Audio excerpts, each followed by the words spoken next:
안녕하세요. 여성행정사TV입니다. 오늘은 기업 경영의 필수 관문이자 성장의 기폭제가 되는 벤처기업 인증, 그 중에서도 가장 많은 관심을 받고 있는 혁신성장 유형에 대해 아주 깊이 있게 분석해보는 시간을 갖도록 하겠습니다. 최근 저희 사무소를 찾아주신 한 의뢰인의 사례가 떠오릅니다. 약 50억 원 규모의 대규모 투자 유치를 목전에 둔 기업이었는데요.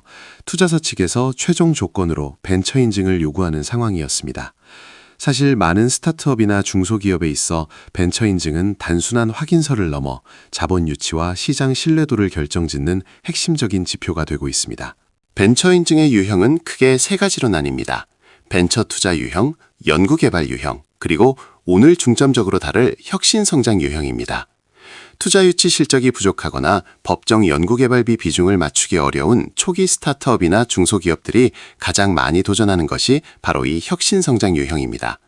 기술의 혁신성과 사업의 성장성만으로 승부를 볼 수 있기 때문이죠.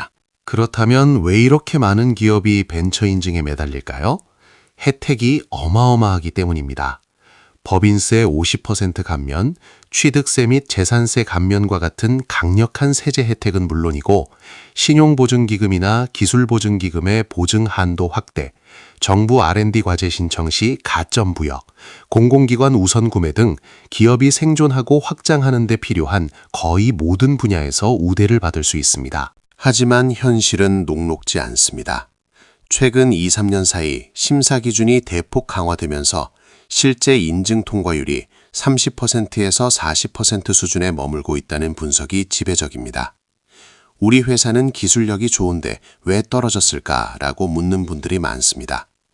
그 이유는 기술의 우수성을 객관적인 데이터와 문서화된 근거로 입증하지 못했기 때문입니다. 혁신성장 유형의 핵심 요건을 살펴보겠습니다.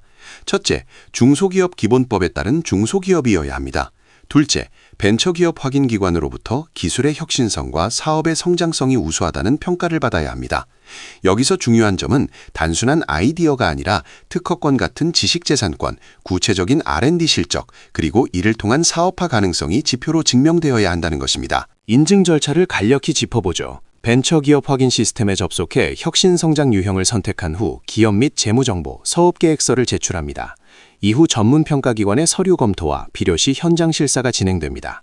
마지막으로 벤처기업 확인위원회 심의를 거쳐 최종 확인서가 발급되는데 이 모든 과정에서 가장 중요한 것이 바로 사업계획서의 논리구조입니다. 준비 서류 또한 만만치 않습니다. 최근 3개년 재무제표, 부가가치세 과세표준 증명원부터 시작해서 4대 보험 가입자 명부, 주주 명부, 그리고 이노비즈 확인서나 연구개발 조직 인정서 같은 가점 서류까지 체계적으로 정리해야 합니다. 특히 수출 실적 증명서나 특허 관련 증빙 자료는 기술의 확장성을 보여주는 핵심 증거가 됩니다. 여기서 제가 강조하고 싶은 핵심 체크 포인트가 있습니다. 첫째, 기술 혁신성의 구체성입니다. 단순한 기능 설명을 넘어 이 기술이 시장의 기존 기술과 어떻게 차별화되는지, 어떤 문제를 해결하는지를 실적 기반으로 제시해야 합니다. 둘째, 사업 성장성의 현실성입니다. 목표 시장의 규모와 수익 모델을 제시할 때 지나치게 낙관적인 수치보다는 신뢰할 수 있는 통계와 데이터에 기반해야 평가위원들을 설득할 수 있습니다. 셋째, 지식재산권의 사업화 연결성입니다. 특허를 보유하고 있다는 사실만으로는 부족합니다. 그 특허가 실제 매출에 어떻게 기여하고 있는지, 혹은 향후 제품 생산에 어떻게 활용될 것인지를 논리적으로 연결해야 합니다. 넷째, 2023년부터 강화된 최신 평가 기준을 숙지해야 합니다. 현재는 자금 운용의 투명성과 시장 안착 가능성을 과거보다 훨씬 비중 있게 다루고 있습니다. 실제로 많은 기업이 서류 미비나 평가 포인트 오인으로 고배를 마십니다. 우리 기업은 연구소도 있고 특허도 있는데 왜 안 될까라고 고민하신다면 제출하신 사업계획서가 심사관의 관점에서 쓰였는지 점검해 보셔야 합니다. 객관적으로 납득 가능한 자료인지 아니면 우리끼리의 자랑인지 냉정하게 판단해야 하죠. 이런 복잡한 과정 때문에 많은 대표님께서 전문가의 도움을 고민하십니다.